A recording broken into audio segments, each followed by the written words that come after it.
नमस्कार मित्र। एक समय की बात है जब पांडव वनवास भुगत रहे थे तो उनको खाने की बड़ी चिंता थी। इतने साल वनवास में रहेंगे तो क्या खाएंगे। तो एक दिन द्रौपदी ने भगवान सूर्यदेव की तपस्या की और भगवान सूर्यदेव ने प्रसन्न होकर द्रौपदी के समक्ष प्रकट हुए और द्रौपदी से कहा, मांगो द्रौपदी, क्या वरदान मांगती। तो द्रौपदी ने कहा कि हे भगवान, हमारे खाने की बड़ी समस्या है और हम इस घनघोर जंगल में पड़े हुए, आप हमें ऐसा वर दीजिए जिससे हमारे खाने में कोई कष्ट न हो और भरपेट भोजन मिल जाए। तो भगवान सूर्यदेव ने उनको एक अक्षय पात्र का मतलब कभी खत्म न होने वाला बर्तन। तो उन्होंने कहा कि ये बर्तन लो और मेरा नाम लेकर भोजन पकाना, अपने आप भोजन पक जाएगा और जब सब भोजन कर लेते हैं तो बाद में तुम भोजन करना और इस पात्र को धोकर रख देना और दूसरे दिन वापस इसको यूज में लेना। इसी तरह तुम्हारा क्रम चलता रहेगा और भोजन की कभी कमी नहीं होगी। तो अब उनको भोजन की कोई कमी नहीं थी और आराम से रह रहे थे। एक दिन हस्तिनापुर में महर्षि दुर्वासा पधारे। वास्तव में उनका नाम दुर्वासा नहीं था, उनका नाम सुवासा था, लेकिन उनके उग्र स्वभाव मतलब क्रोधी स्वभाव के कारण उनको दुर्वासा कहने लगे। तो डर के मारे दुर्योधन ने और मामा शकुनी ने उनकी खूब आवभगत की, महात्मा की खूब सेवा की। तो ऋषि दुर्वासा खुश हो गए और दुर्योधन से बोले कि मांगो दुर्योधन, क्या वरदान मांगते हो, मैं तुम्हारी सेवा भावना से बहुत प्रसन्न हूं। तो दुर्योधन ने हाथ जोड़कर कहा, हे भगवान, आप पांडवों की तरफ पधारे और पांडवों को जब द्रौपदी और सब खाना खा चुके और अक्षय पात्र को वो धोकर रख देते, तब आप मुझसे भोजन की मांग करना। क्योंकि ऋषि दुर्वासा के 50,000 शिष्य थे उनके साथ। ऋषि दुर्वासा अकेले नहीं थे, 50,000 शिष्य उनके साथ शिष्य मंडली थी। ऐसा वरदान दुर्योधन ने मांगा दुर्वासा ऋषि से। दुर्वासा ऋषि अचंभे में पड़ गए कि दुर्योधन, तूने ऐसा वरदान क्यों मांगा। 50,000 शिष्यों का भोजन वो पांडव बेचारे क्या कैसे प्रबंध करेंगे। हे भगवान, अगर आप मेरी सेवा भावना से प्रसन्न हैं तो मुझे यही वरदान दीजिए, बाकी रहने दीजिए। दुर्वासा ऋषि वचन दे चुके थे, उन्होंने तथास्तु कहकर उनका आशीर्वाद दे दिया।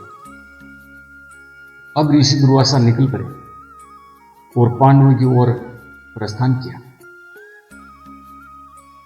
एक शिष्य को भेजकर कहा कि जाओ युधिष्ठिर को कहो कि हम पधार रहे हैं और भोजन की तैयारी करें।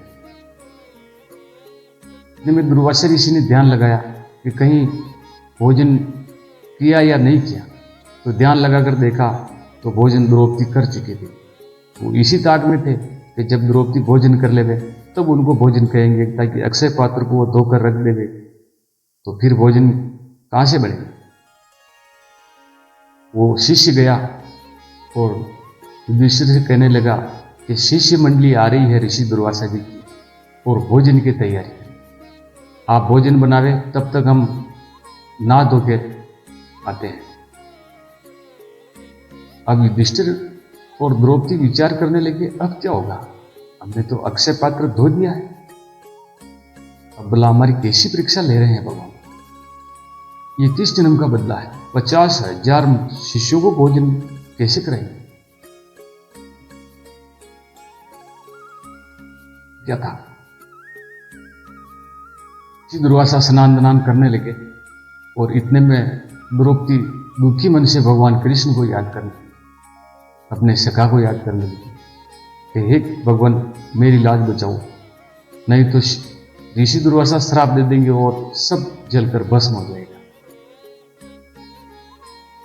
भगवान कृष्ण ने उनकी लाज रखी और स्वयं प्रकट हो गए उनकी कुटिया में। प्रकट होकर कहा कि द्रौपदी, क्यों दुखी हो रही हो, क्या बात हो गई। जो हे कृष्ण, हम सब भोजन कर चुके हैं और अक्षय पात्र खाली पड़ा हुआ और धो के रख दिया है। और ऋषि दुर्वासा 50,000 शिष्यों की मंडली लेकर आ रहे हैं, तो मैं उनको क्या परोसूं दूं? और उनको श्राप को तो आप जानते ही हैं, श्राप तो उनकी जबान पे ही रहता है। कृष्ण ने कहा कि अक्षय पात्र को लेके आओ। भगवान कृष्ण ने अक्षय पात्र मंगाया, उसमें देखा कुछ नहीं है। तो उन्होंने द्रौपदी से कहा अच्छी तरह देखो क्या है इसमें। द्रौपदी ने कहा भगवान मैंने धो के रख दिया, इसमें कुछ भी नहीं है, जो को लाओ मेरी तरफ लाओ। अक्षय पात्र को अच्छी तरह देखा तो एक चावल का दाना चिपका हुआ मिला। भगवान उस एक दाने को अपने मुंह में रख, एक दाने को मुंह में रखने से पूरा संसार का पेट भर गया। जब ऋषि तालाब से निकले नहाकर तो वो सारों का पेट भर चुका था। अब एक भी दाना खाएंगे तो जैसे उल्टी हो जाएगी, ऐसा शरीर उनका हो गया। वो कहने लगे, शिष्य मंडली कहने लगी दुर्वासा ऋषि से, हे महात्मा हमारा तो पेट भर गया, बिना खाई हमारा फुल पेट भर गया, अब खाने की इच्छा नहीं है, ज्यादा खाएंगे तो न जाने क्या हो जाएगा। इतने में ऋषि दुर्वासा को भी कार आई और मन में सोचा कि हमारा पेट भी भर गया। तो ऋषि दुर्वासा का भी पेट भर गया। अब उन ऋषि दुर्वासा सोच रहे हैं, उनका शिष्य महात्मा से कहे महात्मा अब वो भोजन तो हमारे लिए बना दिया है, अब क्या किया जाए उस भोजन का।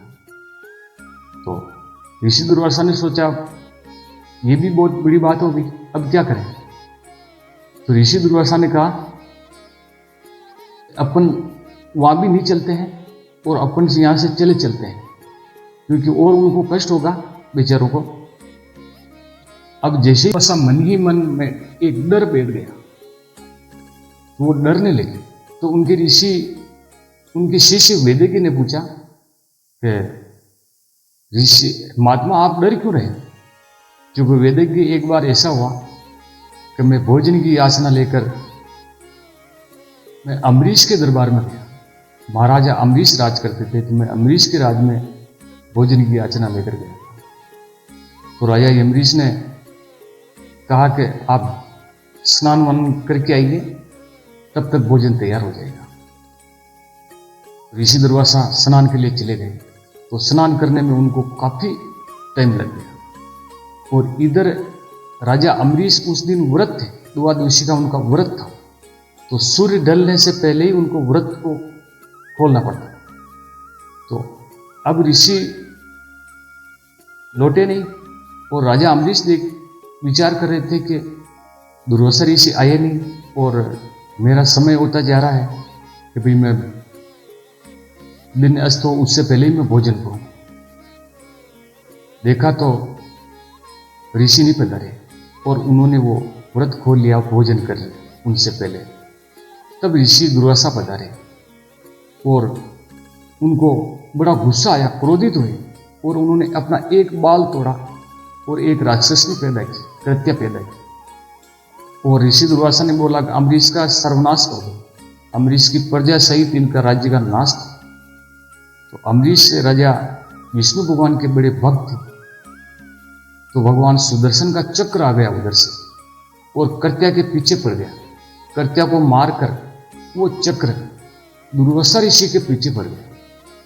दुर्वासा ऋषि भाग्य भाग्य चारों दिशाओं में भागे, लेकिन चक्र उनका पीछा नहीं छोड़ा। फिर वो 10 दिशाओं में घूमते रहे, लेकिन चक्र फिर भी उनका पीछा नहीं छोड़ा।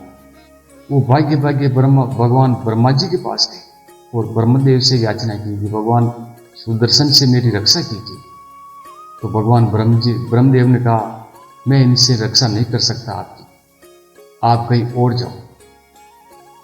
वो भाग्य भाग्य भगवान भोलेनाथ के पास गए और हाथ जोड़कर विनती करने लगे कि भोलेनाथ मेरी लाज बचाइए, ये सुदर्शन चक्र मेरी जान ले लेगा। तो भोलेनाथ ने कहा भगवान सुदर्शन का चक्र का सामना मैं भी नहीं कर सकता, आप कहीं और जाइए, आप भगवान विष्णु के पास ही जाइए, उन्हीं का चक्र है और वो ही इसको। ऋषि दुर्वासा फिर भगवान विष्णु के पास गए और वहां हाथ जोड़कर भगवान विष्णु से विनती की कि आपके चक्र से मेरी रक्षा कीजिए। भगवान विष्णु ने कहा, चक्र मैंने नहीं छोड़ा, ये तो राजा अम्बरीश ने ही छोड़ा चक्र, और ये चक्र मेरे कहने से भी नहीं मानेगा। क्यों नहीं मानेगा भगवान, आप ही का चक्र है और मेरे को मारने पर तुला। तो उसने कहा, अरे मैं तो किसी की नहीं सुनता, मैं केवल मेरे भक्तों की सुनता हूँ। अम्बरीश मेरे भक्त हैं, मैं केवल उन्हीं की सुनता हूँ। ये चक्र मुझसे नहीं रोका जाएगा, भगवान मेरी रक्षा कीजिए, ऐसी प्रार्थना करने लगी बसरी से। तो भगवान ने कहा कि आप जाओ और राजा अम्बरीश से ही माफी मांगो, वही आपको इस चक्र से मुक्ति दिला सकता। दुर्वासा ऋषि ने भाग्य भाग्य अम्बरीश के पास गए और उनसे माफी मांगी, और माफी मांगने के बाद उस चक्र ने उनका पीछा छोड़ा। तो वो ऋषि दुर्वासा डर गए कि मैं पांडवों की परीक्षा लेने आया और दुर्योधन के कहने पर, और मैं तो गरीबों को सताने आ गया, ऐसा घोर पाप हो गया मुझसे। तो वो कहा कि शिष्य मंडली को बोलो कि यहां से भागे तुरंत, कहीं वो चक्र ना आ जाए। इस तरह उन्होंने पांडवों की कैसी परीक्षा ली, कहानी आपने सुनी। तो दोस्तों, वीडियो को लाइक करें और वीडियो को सब्सक्राइब करें चैनल को। मिलते हैं अगली